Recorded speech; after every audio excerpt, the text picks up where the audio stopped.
malam ini sudah sampai halaman 227 dan bermula syarat membaca dua khutbah.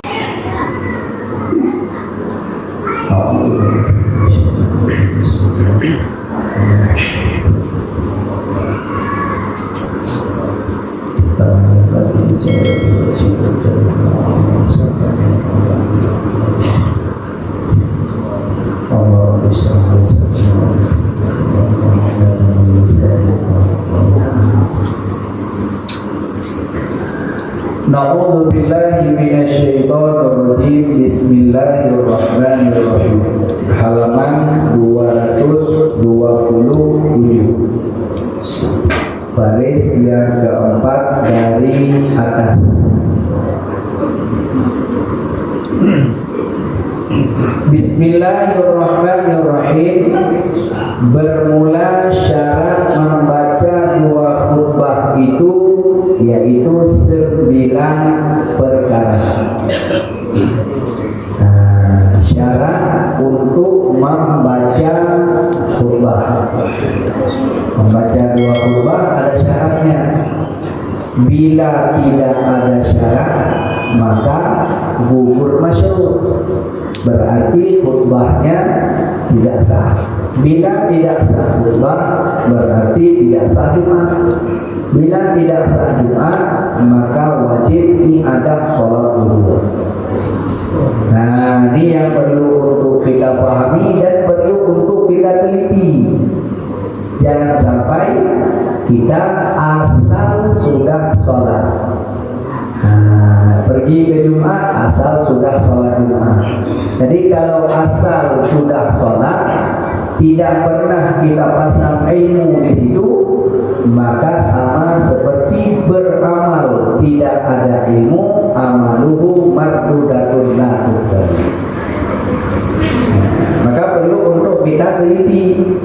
Dengan apa kita teliti? Dengan ilmunya. Karena menyaring benar atau salah itulah ilmu.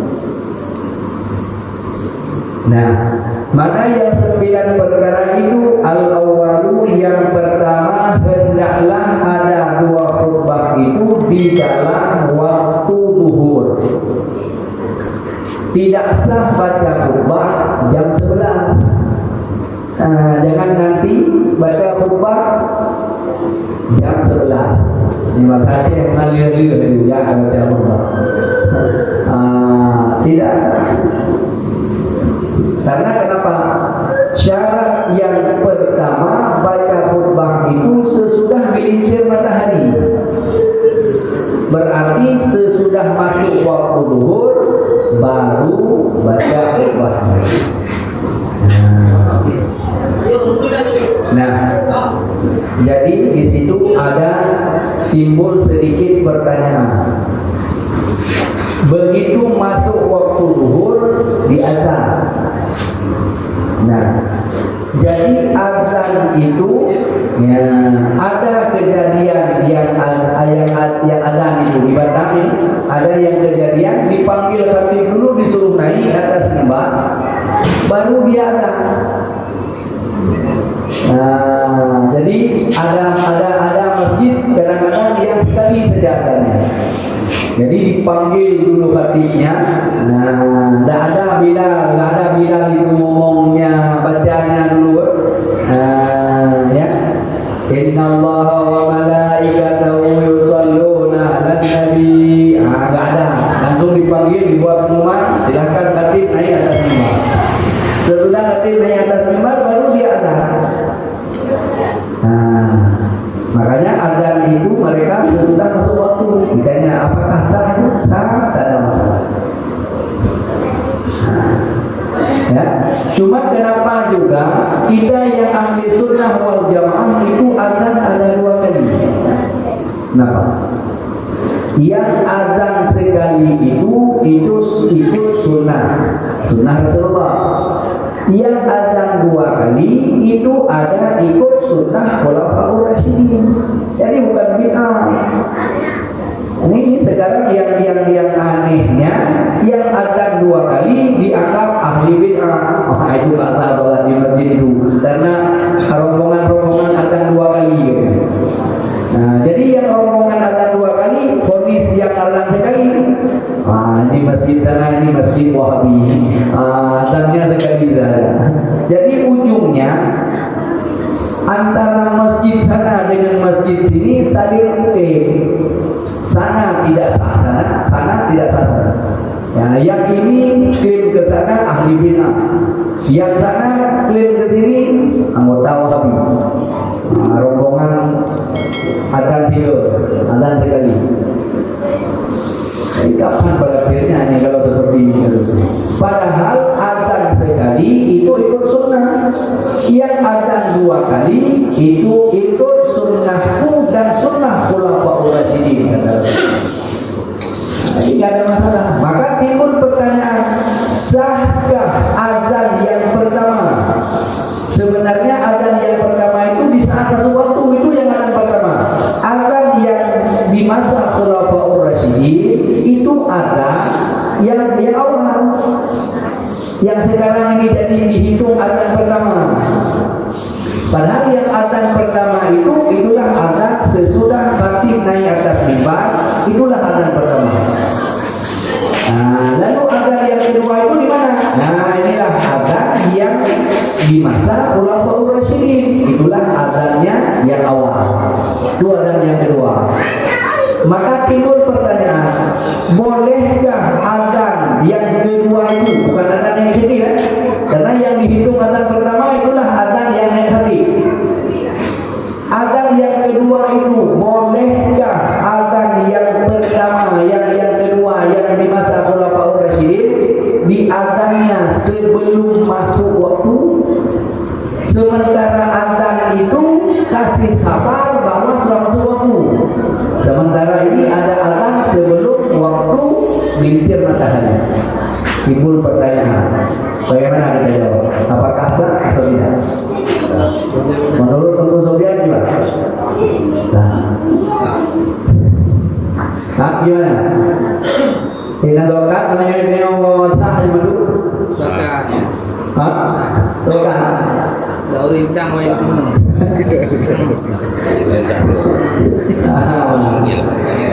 ini yang perlu dipahami. Jadi jangan sampai kita saling bid'ah membid'ah, yang adzan sekali membid'ahkan adzan yang 2 kali. Padahal itu adalah sunnahku dan sunnah khulafaur rasyidin.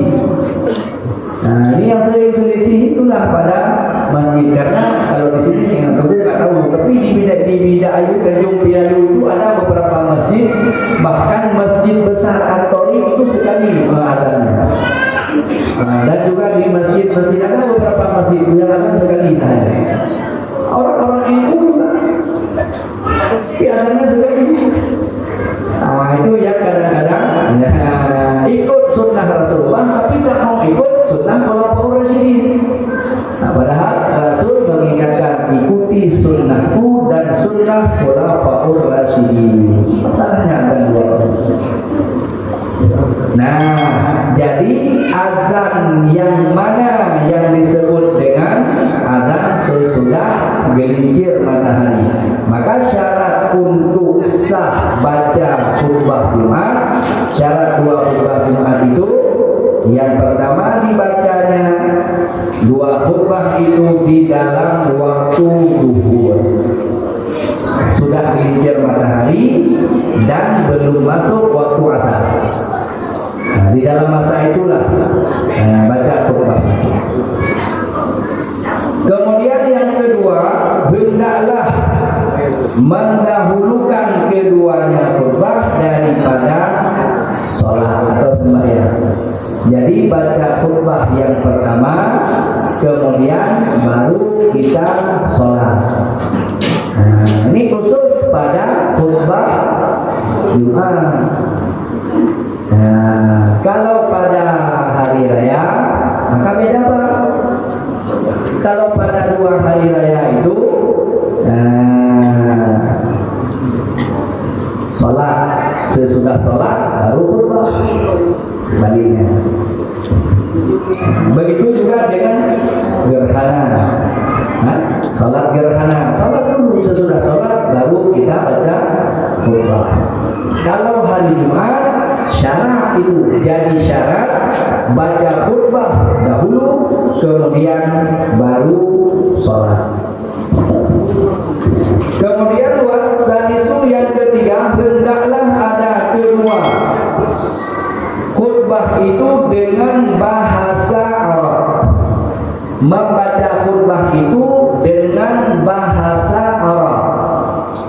Nah, ini adalah merupakan kait baca khutbah dengan bahasa Arab, tidak boleh dengan bahasa Ajam. Kecuali nanti ada asbab-asbab yang lain, itu lain bab. Ini yang pertama, kait baca dua khutbah itu dengan bahasa Arab, syarat yang ketiga. Dan jika tiada ada mereka itu mengetahui khutbah dengan bahasa Arab, lagi tiada dapat untuk belajar dahulu daripada pecik waktunya, karena waktu sudah singkat, tidak sempat belajar bahasa Arab lagi baca khutbahnya. Ini bagaimana? Nah, karena waktunya sudah sempit, sudah pecik waktu, maka baca khutbahlah seorang daripada mereka itu dengan bahasanya. Nah, ini kalau seandainya mereka pecik rezeki, pecik waktu, nggak sempat belajar lagi, dalam arti sempatlah kampung itu mengucap dua kalimat syahadat. Kalau tingkat kita ini nggak akan maaf lagi. Nah, nggak ada istilah bagi kita pecik waktu ini, nggak sempat belajar lagi, nggak ada maaf, nggak ada ruksah. Bukan nggak ada maaf bagimu, tapi nggak ada ruksah. Tidak ada maaf bila seandainya orang itu memang hidupnya, lahirnya, dibesarkannya di dalam Islam.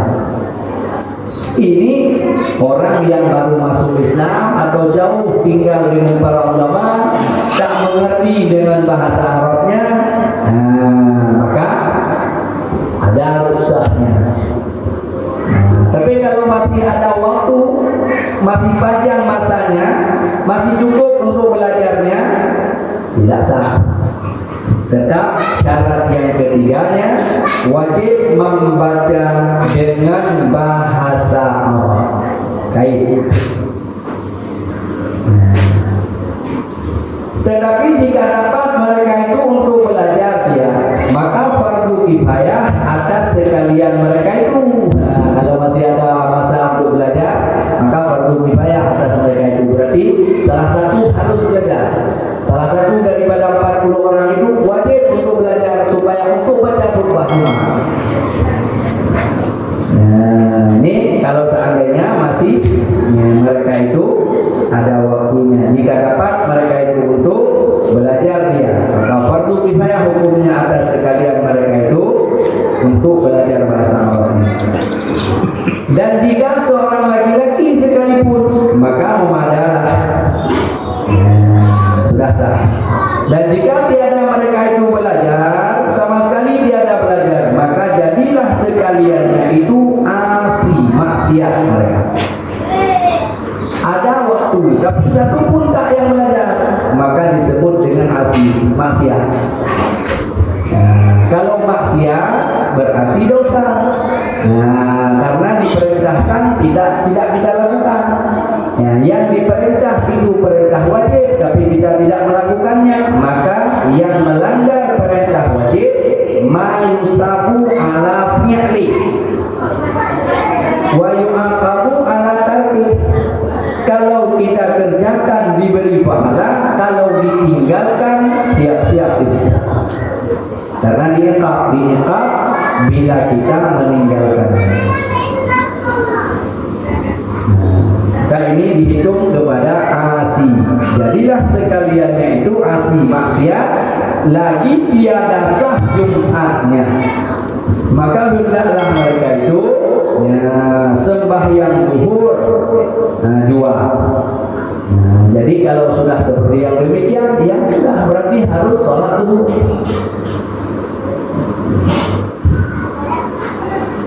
Nah, ini yang ketiga. Kemudian warabi'u yang keempat, hendaklah baca khutbah itu berdiri pada orang yang puasa. Bagi orang yang puasa berdirinya, maka syarat baca khutbah yaitu berdiri. Nah, bagi siapa yang puasa dia di dalam dua khutbahnya. Jika tiada kuasa dia untuk berdirinya, maka hendaklah dia duduk dia seperti hukum pada yang di dalam sholat. Tak sanggup untuk berdiri, ya diperkenankan duduk.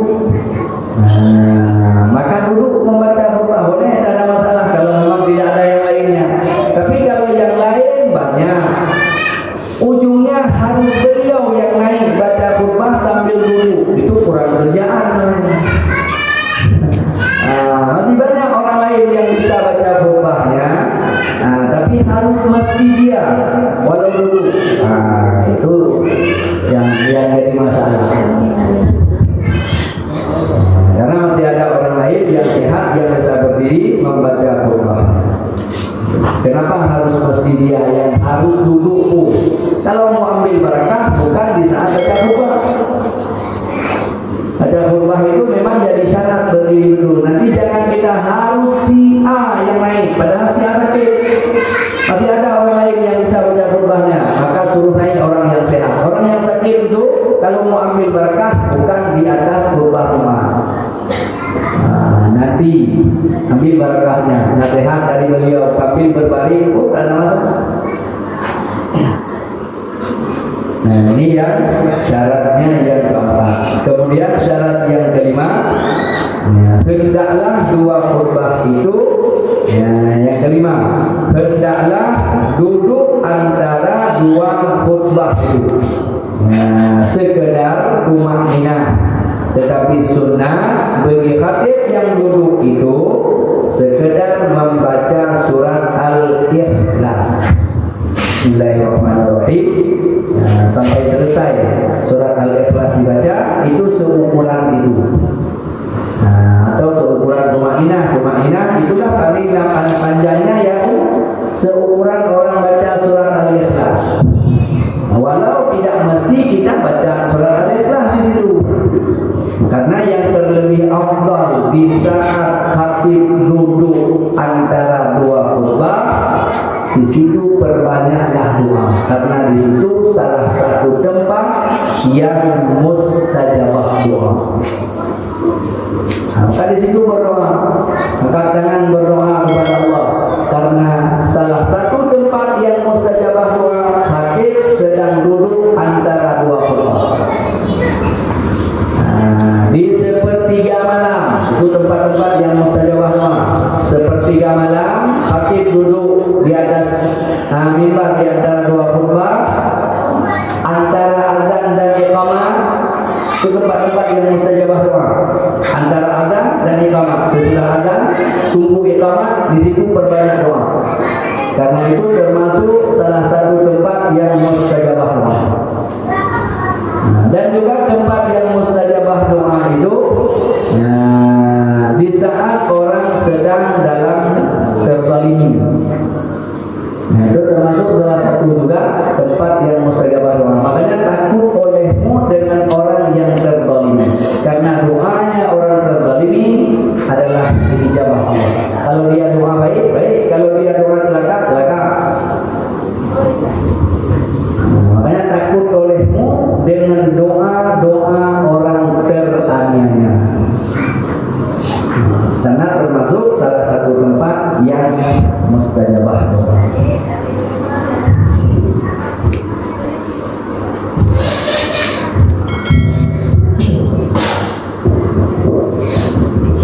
Nah, kemudian selanjutnya yang keenam. Ya, 9 tadi. Yang keenam, hendaklah membaca dua khutbah itu diperdengarkan. Khatib membaca kedua khutbah itu kepada 39 jamaah. Karena ada hitung dengan dia satu. Jadi 39 jamaah laki-laki. Yang kamil, ya. Makna yang kamil laki-laki yang sempurna, bukan kursa. Nah, bukan juga perempuan. Kalau kursa bagaimana? Kursa dihitung kepada perempuan. Jangan hitung nanti anggota 40 dengan kursa. Bukan bencong. Kalau bencong itu laki-laki. Waria. Kalau waria itu laki-laki. Nah, ini yang kunsa. Kunsa dibagi kepada dua, ada kunsa muskil, ada kunsa wadih. Nah, jadi tidak boleh menghitung mereka dengan anggota. Nah, tidak boleh menghitung mereka itu sebagai anggota. Nah, tapi menyangkut dengan kunsa yang wadih, ada khilaf para ulama. Sebagian para ulama berpendapat di masa wadihnya maka dia berlaku hukum wadih. Makna kunsa wadih, dia ada masa-masanya. Ini masa laki-laki, maka laki-laki dia. Nanti ada masa perempuan, maka perempuan dia. Itu namanya kunsa wadih. Nah, maka berlaku hukum kunsa wadih seperti masa wadihnya. Walau ada khilaf para ulama, karena sebagian para ulama berpendapat kunsa tetap tidak bisa dihitungnya, karena tiba-tiba nanti coba kalau seandainya tentang laki-laki dia jadi perempuan bagaimana? Nah, ya. Jadi kalau kunsa muskil sama sekali tidak, karena kunsa muskil tandanya kunsa muskil dia ada dua alat kelaminnya, walau salah satu yang hidup atau dua-duanya yang berfungsi, itu namanya kunsa muskil. Kalau kunsa wadih, di saat dia laki-laki hilang alat kelamin perempuan, di saat nanti dia perempuan terbang entah kemana itu senjatanya, pokoknya nggak ada lagi. Itu jadi perempuan ya, jadi laki-laki dia di masa laki-lakinya, jadi perempuan di masa perempuannya. Kalau di masa laki-lakinya, kalau menikah dengan orang perempuan bisa jadi punya anak pada perempuan lain. Di saat dia perempuan bisa dia menikah dengan laki-laki, maka bisa jadi hamil dia. Itu namanya kunsa wadih. Itulah kuasa Allah. Nanti ada yang mustahil bagi Allah. Satu manusia bisa jadi 20. Bisa jadi 20 bentuk laki-laki dalam sekian tahun, bentuk perempuan dalam sekian tahun.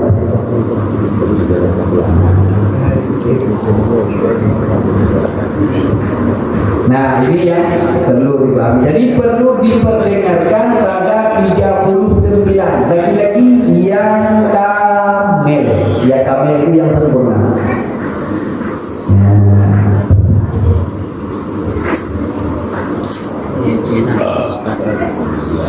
Iya, ya apa ini? Dari apa? Yang kamil. Apalagi di depannya ada koma atau apa? Lain daripada dirinya. Lain ya? Oh, sambung. Tapi bisa. Lain daripada dirinya. Nah, jadi 39 itu lain daripada dirinya. Jadi dengan dirinya jadi 40. Berarti yang diperdengarkan itu 39. Terus dirasa berarti hitungan 40 dia yang baca. Berarti satu yang baca, 39 yang dengar, itu sudah oke, dalam masalah lain.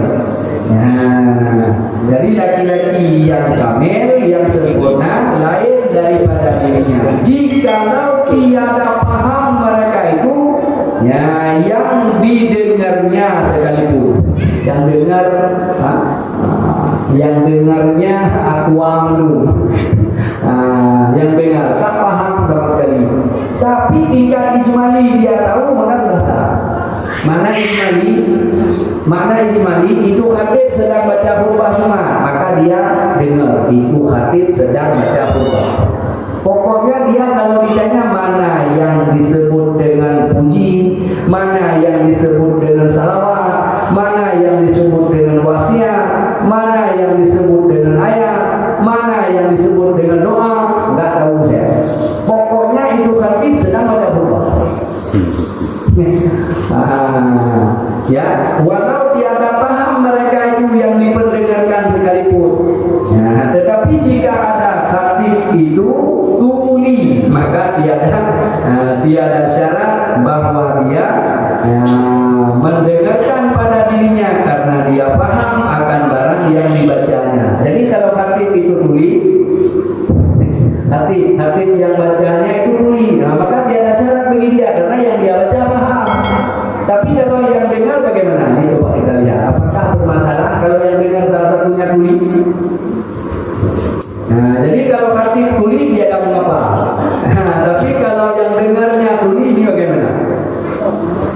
Nah, ya, jika ada khatib itu tuli, maka tiada syarat bahwa dia yang mendengarkan pada dirinya karena dia paham akan barang yang dibacanya. Dan jikalau ada dia daripada 40 sekalipun. Ya, dan demikian lagi tiada syarat bahwa khatib itu mengetahui makna daripada segala rukun khutbahnya. Ini di sini tiada syarat yang membaca atau khatibnya itu, ya, andai kata khatib tuli yang dengar 39-nya orang bisa mendengar semuanya, maka sudah sah karena tiada syarat bagi khatib mendengar, tapi dia paham yang dia baca. Cuma yang perlu untuk kita pahami, khatib wajib memperdengarkan. Kait dengan wajib memperdengarkan 39 orang. Kalau 39 orang toh di dalam masjid ada 3 orang yang tuli, itu bermasalah.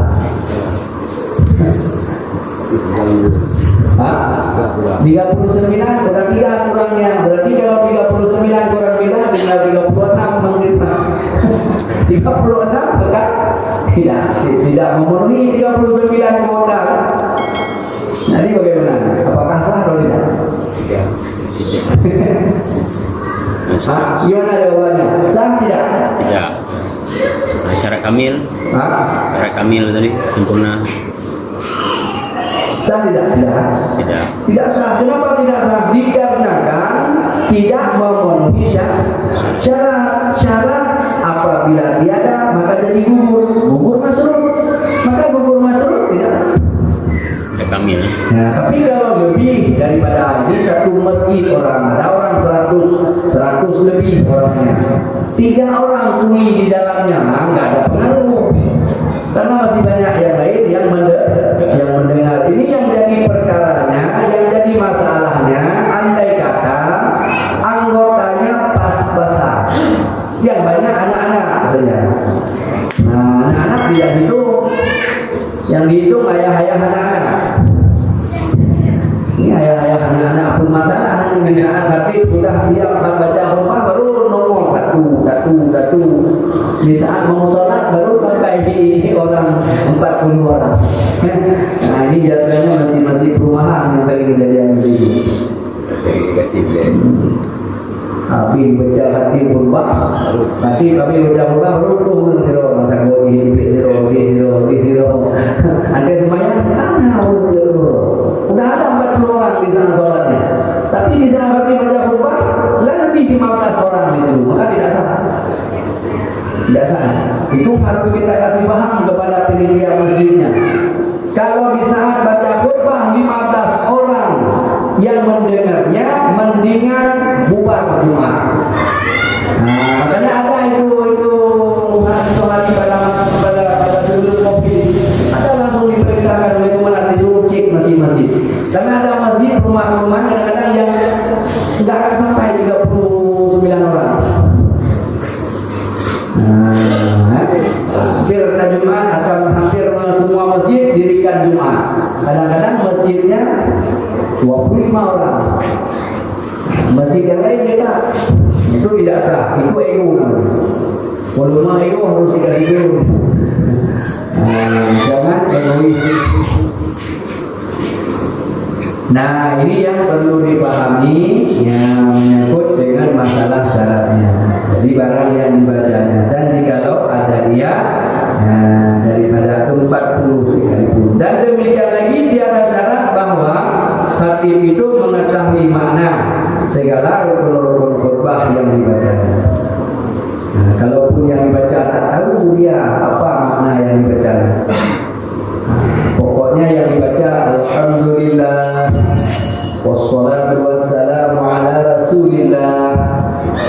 sayyidina Muhammad bin Abdillah wa ala alihi wa sahbihi wa mawala.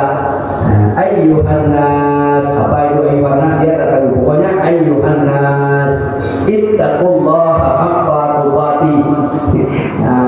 Dia tak tahu itu apa maknanya. Walau dia tidak tahu maknanya, kalau yang dia bacanya dengan bahasa Arab, karena tiada disyaratkan khatib itu mengetahui maknanya. Ini yang kedua. Kemudian yang ketujuh,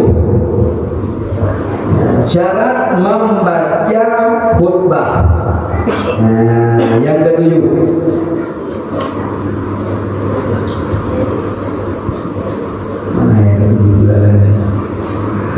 yang ketujuh, hendaklah dia berturut-turut antara tiap-tiap segala kalimat. Kedua khutbah itu, dan antara sembahyang, antara sholat. Mana berturut-turut disebut dengan muwalah. Ini syaratnya. Syarat yang ketujuh, hendaklah baca dua khutbah itu muwalah. Berturut-turut, mana berturut-turut, beriring-iring. Ya, antara tiap-tiap segala kalimat yang dibaca, kedua khutbah itu, dan juga antara sholat. Jadi sesudah selesai baca khutbah, jangan buat pengumuman lagi. Ini kadang-kadang ada masjid sesudah khatib turun dari khutbah, buat pengumuman lagi. Bahkan yang lebih nihil lagi, sesudah iqamah buat pengumuman. Ini pengumuman penelitian nanti sesudah sholat jangan balik dulu, kita ada musyawarah, ada rapat sedikit. Ini banyak. Sesudah iqamah masih buat pengumuman hari Jumat. Salat jenazah nanti. Salat jenazah nanti. Jadi kalau mau buat pengumuman,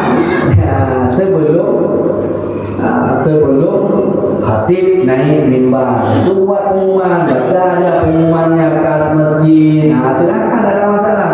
Tapi kalau khatib sudah turun dari mimbar, jangan buat lagi pengumuman. Bahkan dibahas itu, apabila khatib sudah turun dari mimbar, maka iqamah.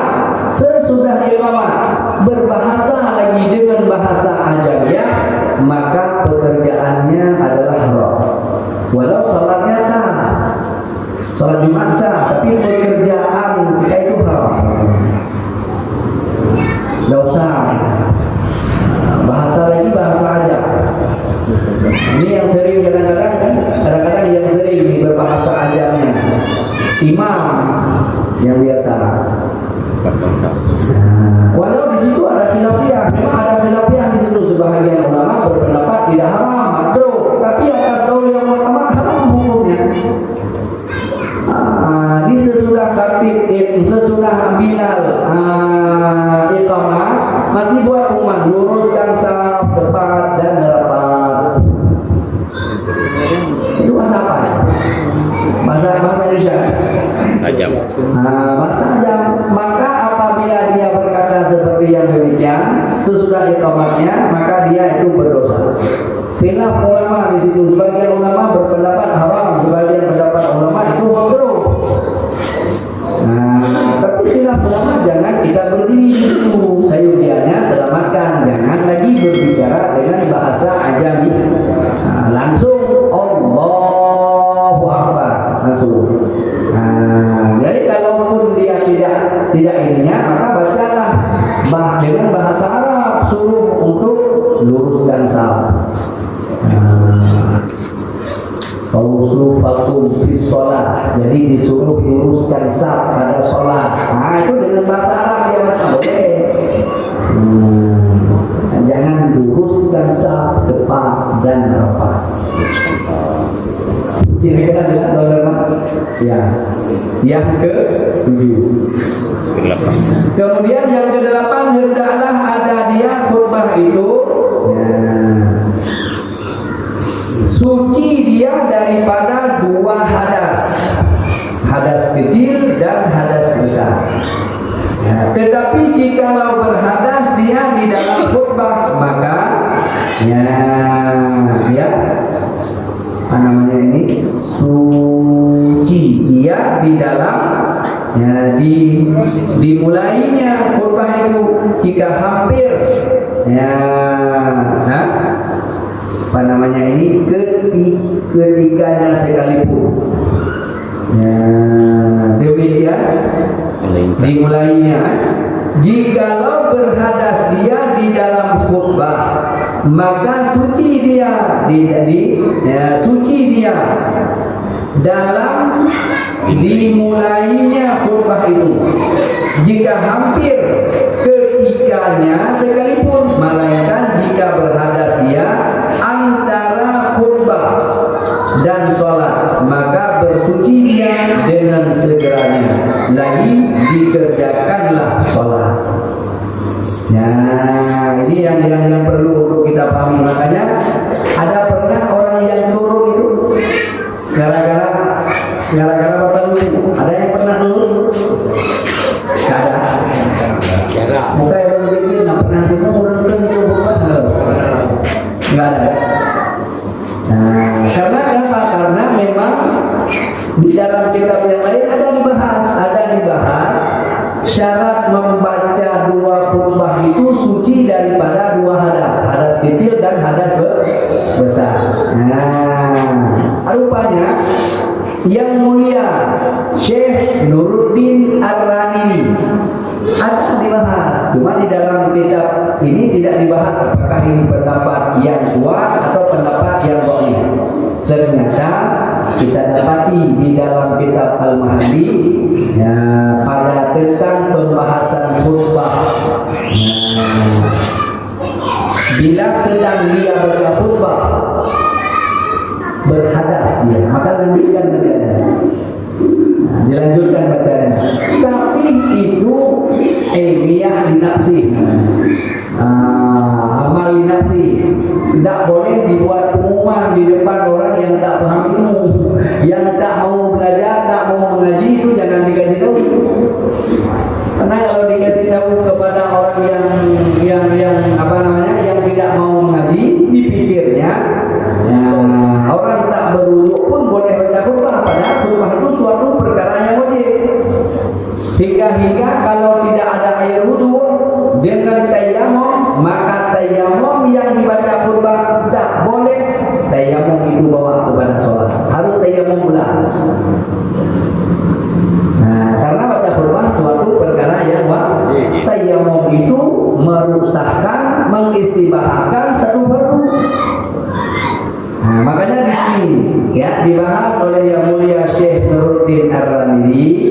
Nah, jikalau berhadas dia di dalam khutbahnya, maka ya suci dia ya, di dalam dimulainya, di saat dia mulai, di dalam mulai yang pertamanya dia memang dalam keadaan di saat dimulai. Coba dilihat. Ya, dimulainya khutbah itu jika hampir ketikanya sekalipun, melainkan jika berhadas dia antara khutbah dan sholat. Antara khutbah dan sholat berarti dia sesudah khutbah.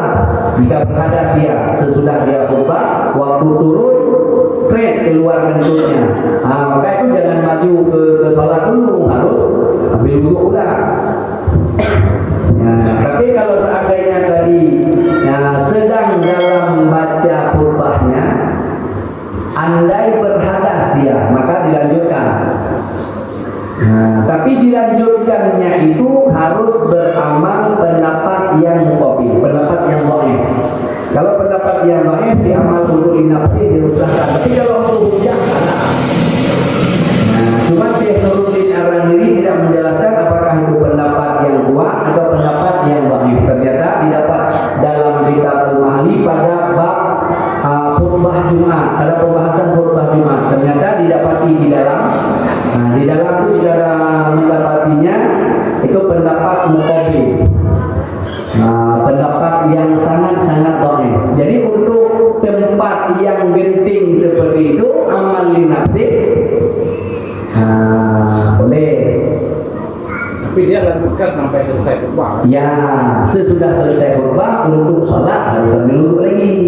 Ya, pokoknya jangan sampai acuk dulu lah. Nanti salah benar nanti kamu tahu jadi khatib dia kan. Ya. Baca rukun pertama tentu ya. Lanjutkan lagi makanya lanjutkan. Bukan, itu turun nanti harus ambil dulu. Ya, karena itu adalah merupakan ya, amal nafsi. Ya, tapi kalau andai kata ada orang yang tanya, wajib menjelaskan baca khutbah apa harus dalam keadaan suci? Wajib. Suci dari dua hadas kecil dan hadas besar. Nah, makanya dimulainya dalam keadaan suci. Tapi kalau dimulainya memang sudah tidak ada wudu, maka tidak sah. Nah, ini dimulainya waktu adzan keluar anginnya. Nah, itu jangan dilanjutkan karena memang belum mulai baca khutbah sudah lewat wudunya. Nah, tapi kalau seandainya sedang dalam keadaan baca, maka itu dilanjutkan, jangan berhenti. Jadi berdiri pada pendapat muqabil untuk dinafsi. Nggak usah buat umar, tolong nanti saya karena saya sudah berangkat. Nggak perlu. Syahdah ini berdiri. Ya, tiada syarat bersuci. Ya, segala yang mendengarkan khutbah. Orang yang mendengarkan khutbah itu tidak jadi syarat bahwa itu adalah suci. Nah, sedang dengar khutbah kalaupun tidak ada air wudu, ya tidak apa. Tidak ada syarat bagi orang yang mendengar dua khutbah itu dalam keadaan suci. Tiada wajib dia bersuci. Tiada syarat bersuci segala yang mendengar khutbah itu, dan tiada wajib niat akan khutbah dan fardunya, dan juga tiada syarat ya tertib akan 3 rukun yang di dalam khutbah. Tiada syarat tertib. Ya, selain daripada 3 rukun maksud di situ. Tiada syarat tertib. Tiada syarat tertib. Di sini disebut akan 3 rukun yang di dalam khutbah. Jadi bagaimana paham akan 3 rukun di dalam khutbah? Yang wajib untuk tertib itulah puji, salawat, wasiat. Nah, sementara ayat dengan doa itu tidak wajib tertib. Dan tidak wajib musyarikat. Yang wajib musyarikat 3. Puji, salawat, wasiat. Itu yang wajib musyarikat. Wajib musyarikat itu. Yang 3 itu pada pertama harus ada, pada yang kedua pun harus ada. Kalau pada khutbah pertama dia cuma baca 3 sahaja. Pada yang kedua nanti didengar apakah dia ada baca ayat. Kalau ada dia baca ayat, maka itu sudah sah. Tidak ada masalah. Karena tidak mesti yang dua itu harus musyarikat. Dan tidak syarat juga menjadi ya, tertib, tidak ada yang dua itu. Yang wajib cuma pada 3 itu. Ya, di dalam khutbah. Kemudian yang terakhir, yang ke-9, hendaklah ada khutbah itu ya, suci kainnya, suci badannya, dan suci tempatnya, dan juga barang yang dihubungkan dengannya dia. Mana dihubungkan dengannya dia? Seperti apa? Nah, yang diikatkan dengannya, disangkutkan padanya, tapi itu bukan pakaian. Contoh, salah satu yang dicontohkan di dalam kitab Ma'anatul Talibin, arida bagi laki-laki, surban bagi laki-laki. Nah, itu termasuk yang disangkutkan, yang berhubung dengannya, atau ya, yang berhubung dengan kita, termasuk tali mik yang menanggung. Tali mik yang menanggung nih. Kalau seandainya yang tidak menanggung, dia dapat apa? Ini tali mik yang menanggung. Yang ininya ini menanggung nih. Tapi kalau yang sudah di ininya, maka ini tidak menanggung.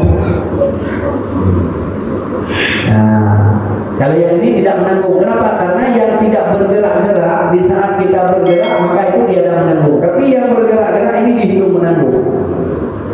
Maka ini harus suci. Kenapa? Karena kain, kain suci badan, suci tempat dan barang-barang yang berhubung dengannya dia. Ya, termasuk berhubung dengan dia dicontohkan kalau bagi kita adalah lidahnya. Itu termasuk berhubung dengan kita karena itu bukan pakaian tetapi terhubung dengannya dia. Dan juga disebut dengan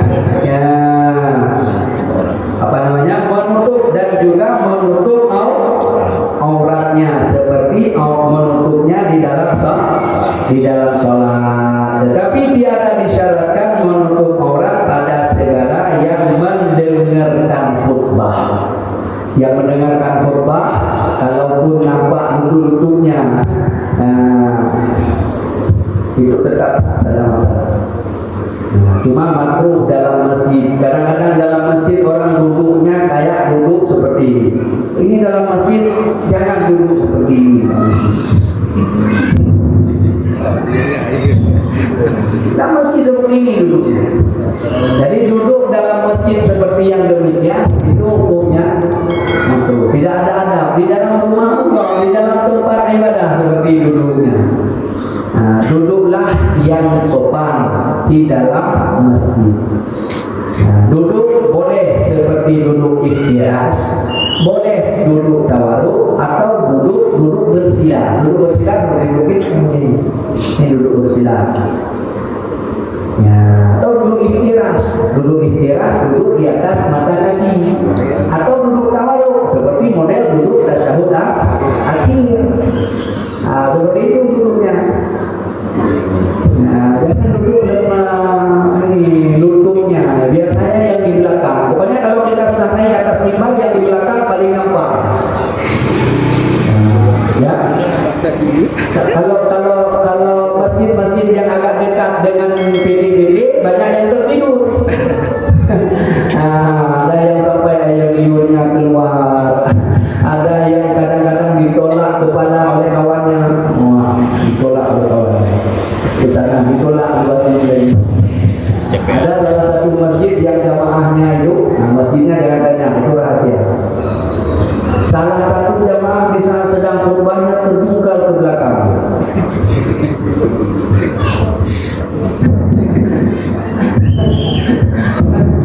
Hampir tengok karena jatuhnya beliau itu agak lucu. Hampir sedang tauhiyah di atas mimbar, hampir ketawa. Tapi keterlaluan. Memang waktu-waktunya orang-orang istirahat gitu. Masya Allah. Ya seperti itu. Ada yang kadang-kadang memang bersandar di tiangnya, mulutnya terbuka. Tertidur terbuka. Kalau memang tidurnya itu duduk yang tetap, tidak goyang-goyang, maka wudhunya tak batal. Di saat nanti sesudah pas selesai khutbah dikasih bangun oleh kawannya, itu boleh langsung sholat karena duduknya dia tetap. Ini yang kadang-kadang kasihan kita, di saat dia duduk ke sana, ke sini, ke depan, ke belakang, dikasih bangun oleh kawannya, langsung bangun, langsung sholat. Itu nggak ada lagi, udah betul duduknya. Itu tidak sah. Ini yang harus kita kasih tahu kepada jamaah kita, mudah-mudahan di saat mendengar khutbah, di saat kita mau sholat Jumat, kita dengan sempurna. Karena Jumat itu adalah sayyidul ayyam, wa hajjul fuqara'i wal masakin. Hajinya orang fakir, hajinya orang miskin, itulah sholat Jumat. Dan Jumat itu adalah penghulu daripada segala hari. Jadi kalau penghulu segala hari, komandan daripada segala hari, itulah Jumat. Dan kita harus paham, itu Jumat hajinya orang fakir, hajinya orang miskin. Hajjul fuqara'i wal masakin, hajinya orang fakir dan orang miskin, itulah sholat Jumat. Makanya usahakan sholat Jumat kita yang sempurna. Kira-kira jelas? Bang Darman ada pertanyaan? Ada, silakan. Assalamualaikum warahmatullahi wabarakatuh. Waalaikumsalam warahmatullahi wabarakatuh. Berkaitan dengan sakit yang bertumpah. Itu tadi diterangkan seumpama fatih itu tuli itu sah apabila 39 orang makmum itu tidak tuli. Bagaimana kedudukan dengan fatih yang keadaan buta? Dalam keadaan Buta. oh ada pengaruh. Karena kan tuli aja nggak ada pengaruh, apalagi buta. Yang penting dia tidak mesti harus hitung satu persatu. Pokoknya sudah ada yang besi, ini Pak Khatib, lanjut, ada masalah. Tidak disinggung sama sekali kalau menyangkut dengan butanya, karena yang pertama tadi itu mendengar, itu yang kaitnya. Nah, wajib oleh khatib memperdengarkan. Maka di saat khatib memperdengarkan, apakah hanaru kedua itu nyawa saja? Karena apa ini saya kali dengar kok bagi kedua dah kali dengar aku. Dan ada seperti itu. Yang penting orang lain bisa dengar, kita nggak bisa dengar, nggak ada masalah. Makanya jadi permasalahan. Rupanya tidak jadi syarat. Khatib tidak menjadi syarat bagi dia, mesti dia pun harus dengar. Tidak. Karena dia paham apa yang dia baca. Yang dia baca dia tahu itu. Dia sedang baca Alhamdulillah, berarti dia baca puji. Dia tahu. Wassalatu wassalamu ala Rasulillah Sayyidina Muhammad bin Abdillah wa ala alihi wa sahbihi wa mawala ayyuhan nas. Ini wasiat. Ittaqullah. Panggil manusia, wahai manusia, takut olehmu kepada Allah. Jadi ittaqullah, takut olehmu kepada Allah, atau takwa olehmu kepada Allah. Kira-kira jelas teman-teman? Ya, masih ada? Ada. Ini yang barusan Pak Ustaz jelaskan tentang hari Jumat dan Sayyidul Ayam. Penghulunya hari. Iya. Soalnya. Bagaimana kalau suatu hari, suatu saat nantinya Jumat itu diletakkan pada hari Sabtu? Apa tindakan kita? Ya. Itu harus kita pecah itu. Bagaimana hari Jumat kalau diletakkan hari Sabtu? Itu nggak ada. Kira-kira jelas teman-teman? Tidak ada istilah hari Jumat pindah ke hari Sabtu, nggak ada. Kalau kita tidur semuanya ya memang seperti itulah. Hilang dia. Nah, jadi ke depan nggak boleh tidur lagi kita. Dan jangan juga kita jadi asyiwal murdasi. Jadi kadang-kadang kita ini umat Islam tergiur kita dengan uang 200. Itulah jadi asyiwal murdasi namanya. Mana ada barakah? Nah, itu yang tak boleh, karena tidak ada barakah di dalamnya bila seandainya termasuk dalam asyiwal murdasi. Karena yang sogok dan yang menyogok itu finar, dua-duanya masuk neraka.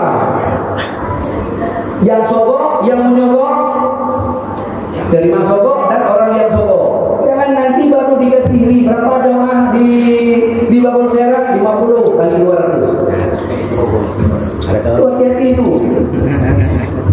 Nah, makanya jangan ini kami sampaikan kepada jamaah semuanya, jangan sampai kita jadi asyi wal murtasi siapapun dia. Dia sedekah itu. Kalau sedekah ambil, kalau sedekah ambil, tapi jangan diiming-iming pilih saya.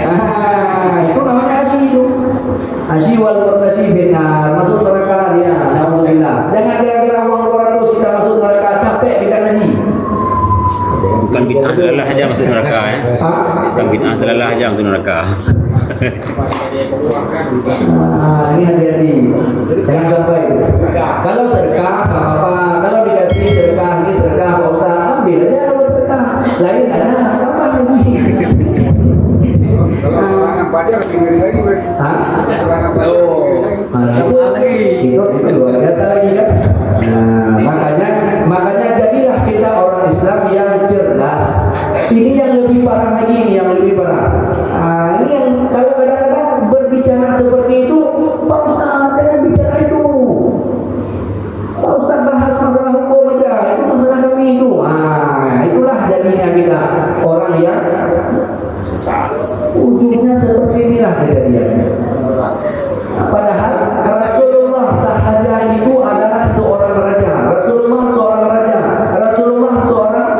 politik Rasulullah. Jangan kita tinggalkan politik Islam, politik yang sehat. Itulah politik yang Islam. Bila orang Islam meninggalkan itu, hati-hati. Siapa yang ngomong tadi? Kenapa ini lagi di politik, ini lagi bekerja? Hari Sabtu. Ya, karena pindah hari Jumat ke hari Sabtu. Banyak penting untuk kita pahami, karena benar ini, bila seandainya kita ini tidak mau terjun ke situ, maka tunggulah orang-orang jahat yang akan mengatur kita, mafia-mafia yang akan mengatur kita. Hati-hati. Pertanyaan lagi Bang Demas, jangan telepon tuan. Kalau berdiri itu syaratnya apa enggak? Berdiri menjadi baca khutbah. Baca khutbah berdiri itu jadi syarat kan? Berdiri itu jadi salah satu syarat. Syarat yang keberapa? Syarat yang keempat baca khutbah itu berdiri bagi orang yang puasa. Kalau memang orang itu sakit, sementara orang yang sehat masih ada, berarti ada yang sehat. Yang sehat itu ada. Kenapa yang sakit harus disuruh baca sambil duduknya? Nah, itu kurang kerjaan namanya. Bacalah bagi orang yang sehat. Jadi itu jadi syarat yang keempat, syaratnya berdiri. Bukan duduk. Bagi orang yang puasa. Kalau seandainya memang tidak puasa, itu lain batal. Yang lain pun tidak bisa. Yang lain tidak bisa. Yang bisa siapa? Yang bisa cuma orang yang bisa duduk itu. Ya sudah, tidak ada masalah. Tapi yang dengar yang 39 itu stokin semua itu ya. Yang dengar 39 itu Enggak, tidak mustautin. Karena yang disebut dengan mustautin itu orang yang bertanah air. Sementara sudah wajib untuk mendirikan sholat Jumat, dia tingkat mukimin. Mukimin sudah wajib untuk mendirikan Jumat. Yang tidak wajib mendirikan Jumat itu musafirin. Nah, orang yang safirin itu tidak wajib mendirikan Jumat. Nah, andai kata dia sholat Jumat sah, tapi tidak wajib mendirikannya, itu safirin. Tapi kalau mukimin, maka dia sudah wajib. Yang disebut dengan mukimin bagaimana? Kalau dia masih niat safir, tapi dia sudah lewat 3 hari, yaitu dihitung sudah mukimin. Lain hari masuk dan hari keluar, itu sudah mukimin. Atau dia memang safirin, tapi dia mau berhenti di situ lebih dari 3 hari, itu langsung jadi mukimin. Seperti kita dari kampung mau masuk ke Malaysia, tapi singgah di Batam, rencana satu bulan di Batam. Begitu masuk ke Batam, rencana berhenti 1 bulan, itu langsung jadi mukimin. Karena kita berhenti pada satu tempat, memang rencana lebih daripada 3 hari, itu sudah langsung jadi mukimin. Maka bisa dihitung kepada anggota untuk mendirikan sholat Jumat.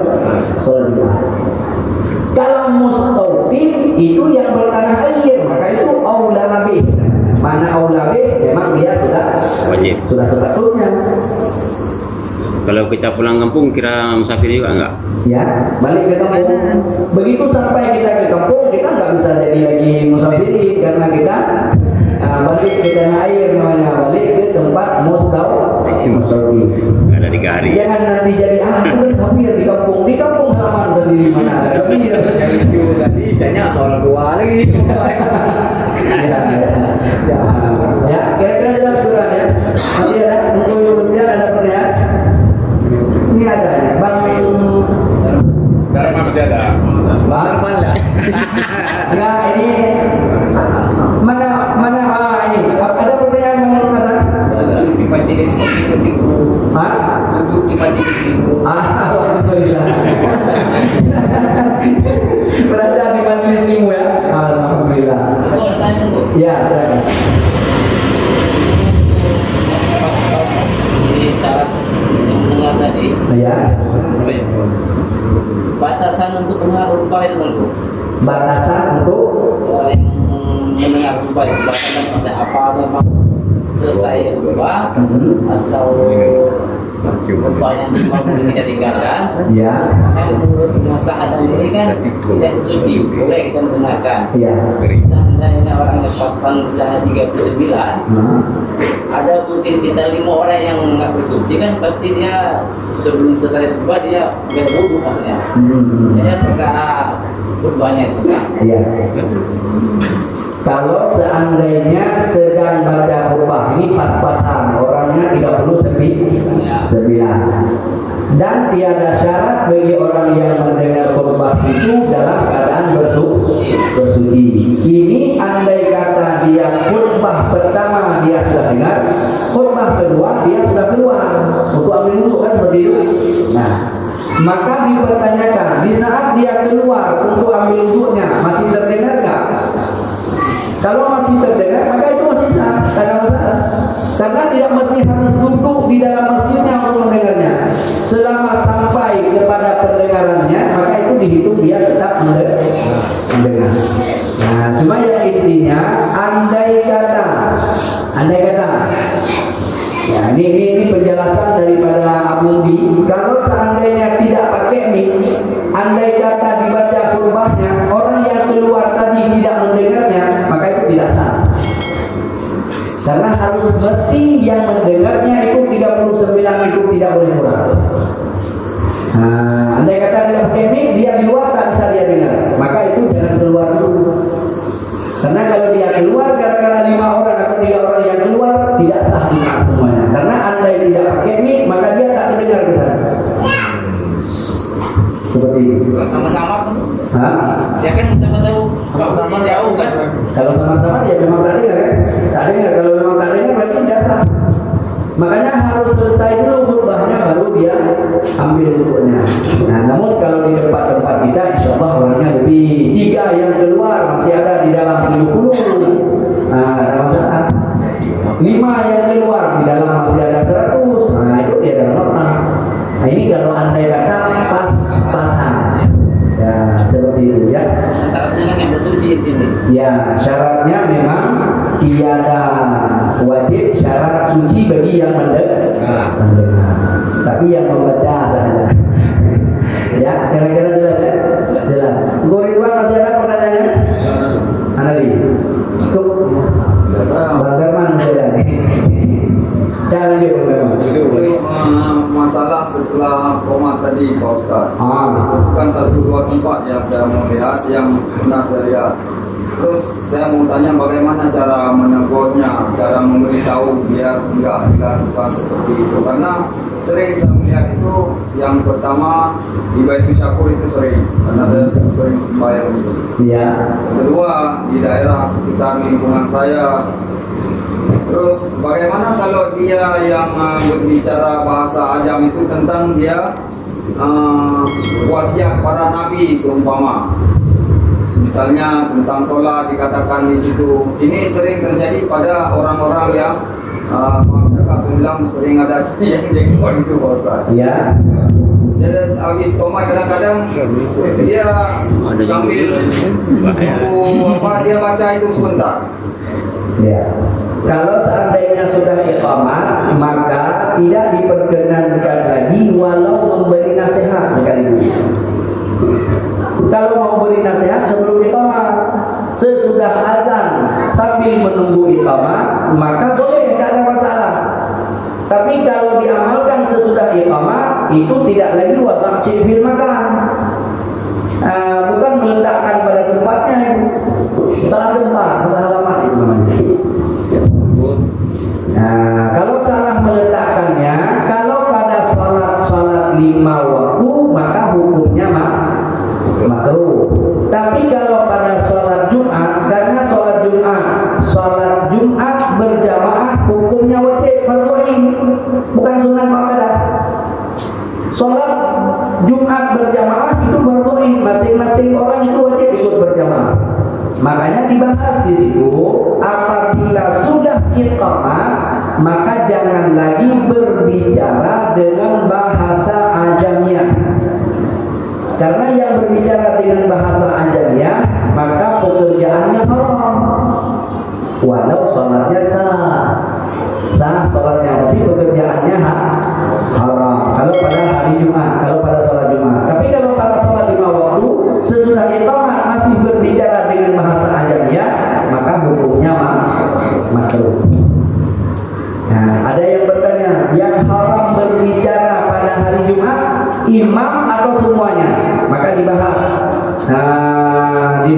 kitab Ihya Ulumuddin dijelaskan oleh Imam Al-Ghazali itu berlaku atas am. Makna berlaku atas am bukan pada imam saja, tapi siapapun tetap berlaku hukumnya haram. Gak usah dia apabila sudah iqamah masih berbicara dengan bahasa ajamiyah, maka dosa dia. Apalagi ini kadang-kadang buat pengumuman lagi, sesudah iqamah buat pengumuman lagi. Kalau buat pengumuman sebelum khatib naik mimbar buat pengumuman.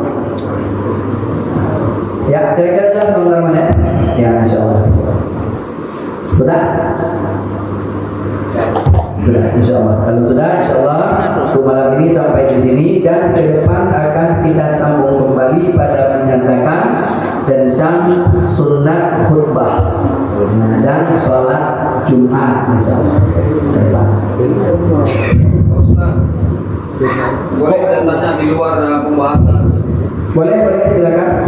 Ada pembahasan. Saya Satu lagi. pernah saya mendengar itu dalam ceramah Ustaz Buya Yahya, bahwasanya haram kita bersedekah apabila kita belum membayar hutang. Ya. Itu gimana hukumnya itu Pak Ustaz? Sementara seumpama lewat orang fakir miskin, seumpama kita lewat masjid ke masjid, sementara kita ada hutang, tapi kita mau bersedekah. Kalau memang seperti itu, ya setiap hari kita melakukan haram. Ya. Sudah pertanyaannya? Ya. Yang disebut dengan haramnya bersedekah bila seandainya seseorang ada hutang yang sudah jatuh tempo. Hutang yang sudah jatuh tempo, maka apabila dia sudah jatuh temponya, maka wajib bayar hutangnya apabila dia kaya. Kalau seandainya dia belum kaya, maka ditunggu sampai dia kaya. Kapan dia kaya? Allah Maha Kaya. Tapi dengan syarat jangan juga dia mengharap dari kekayaan Allah, tapi dia tidak ikhtiar. Nah, itu namanya bohong. Yang inti di situ, bila seandainya dia termasuk orang yang berhutang, sementara di saat dia lewat orang yang fakir meminta sedekahnya, berapa hutangnya, berapa sedekahnya. Karena kayak di situ hutang yang sudah jatuh tempo dan itu uang andai dibayar hutangnya lunas, tapi dia tak bayar hutang. Nah, itu yang haram. Ini hutang 200 juta, sedekah 2.000.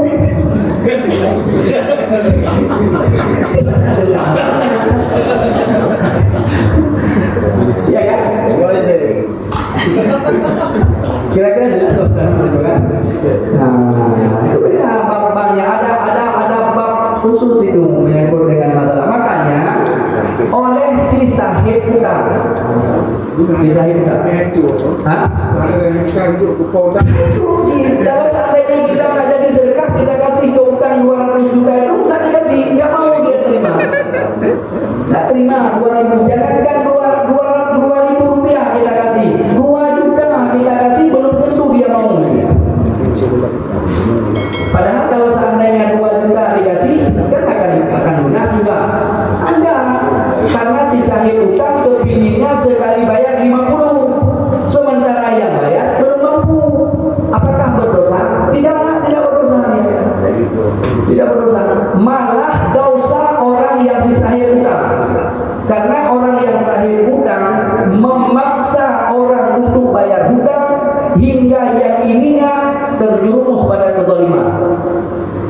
Kan gara-gara dikejar-kejar hutang, orang panik hingga membunuh orang lain, mau segala macam. Berarti itu adalah merupakan raksu minal khatir. Kepala kejahatan, itulah penyebabnya. Makanya haram bagi kita yang sahih hutang. Kalau seandainya memang dia belum mampu, beri kesempatan untuk dia berbayar hutang. Jangan paksa, boleh. Nah, itu sudah namanya zulma. tidak mau peduli kan seperti itu. Karena yang berhutang ini pun jangan kurang ajar. Kalau memang sudah kaya, tetap wajib bayar. Kalau dia tidak membayarnya, andai dia sholatnya tidak sah. Andai kata dia pergi safir, tidak ada izin daripada si sahib hutang, andai mati dia, dipastikan oleh Rasulullah yakhruju minad dunya bighairi iman. Mati dia tak akan sanggup dia bawa iman, karena dia bawa uang yang memang seharusnya dia harus bayar. Jangan permainkan. Nah, kira-kira jelas saudara. Ya, ini yang perlu dipahami. Cuma sekarang bukan seperti itu. Nah, seperti ini kejadiannya. Kadang-kadang sekarang ya, kita yang sudah kasih hutang kepada orang, yang ujungnya timbul di situ permasalahan yang baru, zulman yang baru, zalim yang baru akan timbul. Maka kalau timbul zalim yang baru, kita harus tahu di dunia ini perjalanan sangat singkat. Yang kaya-kaya hari ini jangan sombong. Belum tentu kaya itu hari ini kita kaya, besok kita masih kaya. Yang fakir sekarang jangan putus asa. Hari ini fakir, besok bisa jadi dia yang kaya. Ini sebelum kita tutup. Ada pernah kejadian satu kisah. Bang Darman. Pada suatu ketika ada seorang pengusaha kaya. Dia menikahi seorang perempuan yang soleha. Di saat suami ini adalah orang kaya menikah dengan seorang perempuan yang soleha, tiba-tiba pada suatu ketika suaminya pulang ke rumah ingin makan, tiba-tiba diketuk pintu oleh orang fakir. Maka si istri ini ngomong pada suaminya, "Bang, di luar ada pengemis ketuk pintu rumah kita." Nampaknya kelaparan dia. "Izinkan aku mau kasih sesuap nasi ke dia." Apa kata suaminya? "Tutup pintu, jangan kasih." Maka dengan sedih hati istrinya karena suaminya tidak mengizinkan, ditutup pintu rumahnya. Maka si pengemis itu dengan hatinya yang sangat-sangat sedih pergi. Apa yang terjadi? Beberapa tahun ke depan ternyata si daya ininya bankrupt. Di saat dia bankrupt, ujungnya karena tidak cocok antara dia dengan istrinya, ujungnya cerai. Pisah. Di saat pisah, ya sudah jalan masing-masing lah karena sudah bisa. Nah, jadi di saat jalan masing-masing, ternyata si perempuan ini dilamar oleh seorang pengusaha kaya di kota. Dilamar oleh pengusaha kaya di kota, dilamar. Sesudah dilamar, maka hiduplah bahagia mereka di dalam rumah yang mewah. Tiba-tiba pada suatu hari datang juga seorang pengemis ke rumahnya, diketok pintu. Maka di saat diketok pintu dia tengok siapa yang ketok pintu. Ternyata orang hanya untuk mencari sesuap nasi pengemis. Maka di saat dibuka pintu oleh seorang perempuan itu, betapa terkejut hatinya. Ternyata yang ketok pintu pengemis itu adalah mantan suaminya beberapa tahun yang lalu. Maka di saat itu menangislah si perempuan itu. Dia kasih makan kepada mantan suaminya dulu. Dia minta izin pada suaminya, "Abang, di luar ada pengemis, bolehkah aku ambil ini makanan sedikit aku kasih kepada pengemis itu?" Kata suaminya, "Silakan ambil." Dikasih. Sesudah dia kasih, maka dia menangis terseduh-seduh. Ditanya oleh suaminya, "Kenapa kau menangis? Apakah karena aku mengizinkan engkau kasih itu ayam goreng kepada pengemis itu?" Apa kata istrinya? "Aku menangis bukan karena aku kasih itu, tapi tahukah engkau yang aku kasih makan di luar tadi itu adalah mantan suamiku beberapa tahun yang lalu. Rupanya dia adalah sebagai pengemis saat ini. Itulah yang membuat aku sedih."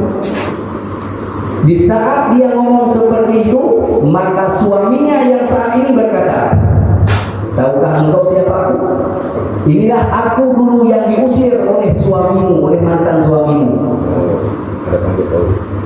Inilah aku mantan. Nah, inilah aku pengemis dulu yang diusir oleh mantan suamimu. Ini aku yang saat ini sebagai suamimu. Itulah dunia. Makanya dunia terus berputar.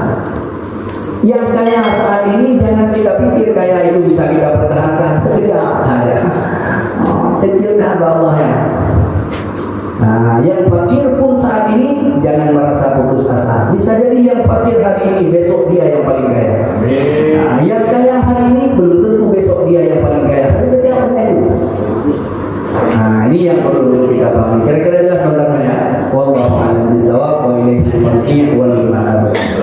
Na'udzu billahi minasy syaithanir rajim. Bismillahirrahmanirrahim. Alhamdulillahi rabbil alamin. Hamdan syakirin, hamdan na'imin, hamdan yuwaffi ni'amahu wa yukafi'u mazidah. Ya Rabbana lakal hamdu kama yanbaghi li jalali wajhikal karim wa 'azimi sultan. Allahumma shalli ala sayyidina Muhammadin salatan tunjina biha min jami'il ahwali wal afat wa taqdi lana biha jami'il hajat wa tutahhiruna biha min jami'is sayyi'at wa tarfa'una biha 'indaka 'ala darajat wa tuballighuna biha arsal ghayati min jami'il khairati fil hayati wa ba'dal mamati innaka 'ala kulli syai'in qadir. Allahumma ahdina bil iman wa aminna bil iman wa fitna bil iman wa adkhilna al jannata ma'al iman bi rahmatika ya arhamar rahimin. Allahumma tatina 'ala al iman wa fadna 'ala dinil islam. Allahumma ahdina bi hayatil ulama wa aminna bi mauti syuhada wa tunna fi numratil awliya wa adkhilna al jannata ma'al anbiya alaihim assalam. Allahumma akhir kalamina 'inda intihai ajalina min ad-dunya bil qawli la ilaha illallah. Allahumma ighfir lana dhunubana wa dhunuba waliwalidina wa limasyayikhina wa li jami'il mu'minina wal mu'minat wal muslimina wal muslimat al ahya'i minhum wal amwat bi rahmatika ya arhamar rahimin. Allahumma ij'al awsal sawaba ma qara'nahu min kalamika suratul khususan ila hadratin Nabi Sayyidina Muhammadin sallallahu alaihi wasallam, sama khususan ila ruhi sahibi Abi Bakar wa Umar wa Utsman wa Ali wa ala qiyati sahabati Rasulillahi ajma'in, sama khususan ila ruhi awliya'i wa syuhada'i wal ulama'i was salihin, sama khususan ila ruhi man qasadna fi ahli hadzal majlis minal muslimina wal muslimat wal mu'minina wal mu'minat ka'illahumma bi بفضلك وجودك وكرمك إنك وفقك ونجك وسترا من النار لنا ولهم. اللهم اغفر لهم وارحمهم وعافهم واعف عنهم. اللهم لا تحرمنا أجرهم ولا تحرمنا بعدهم واغفر لنا ولهم ولإخواننا الذين سبقونا بالإيمان ولا تجعل في قلوبنا غلا للذين آمنوا ربنا إنك أنت الرؤوف الرحيم. اللهم اجعل قبرهم روضة من رياض الجنان ولا تجعل قبرهم حفرة من حفار النيران. اللهم رب جبرائيل وميكائيل وإسرافيل وإسرائيل وحملة العرش والمقربين بحرمة سيدنا محمد صلى الله عليه وسلم. اللهم اجعل هذا جمعا مرحوما وتفرقنا من بعده تفرقا معصوما. اللهم إنا أسألك علما نافعا وأملا صالحا متقبلا ورزقا حلالا طيبا برحمتك يا أرحم الراحمين. ربنا آتنا في الدنيا حسنة وفي الآخرة حسنة وقنا عذاب النار. صلى الله على سيدنا محمد وعلى آله وصحبه أجمعين. سبحان ربك رب العزة عما يصفون والسلام